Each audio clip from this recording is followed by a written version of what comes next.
So just by virtue of all this air originating over a desert, it's fairly hot and dry.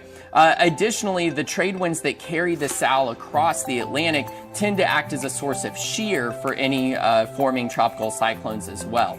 Also, Saharan air can, because of the presence of all the dust, it sort of acts as a shade over the ocean.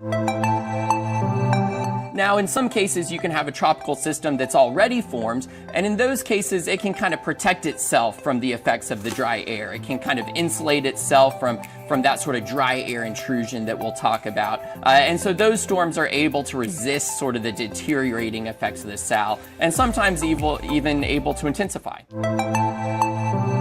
If you're a sensitive group in terms of sort of like if you're an asthmatic or if you have sort of a delicate respiratory system, then the Saharan air layer can actually be a kind of, non-trivial problem for you. So because the dust is a very sort of fine particulate matter, it can act as a respiratory irritant.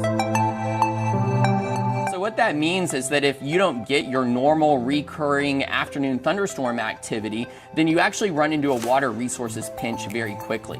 And so the Saharan air layer can actually act as a suppressant for thunderstorm activity in places like Puerto Rico or the US Virgin Islands. And so we tend to associate these large pulses of dust with drought in those areas. And that's the research that we're doing at LSU in the Coastal Meteorology Lab.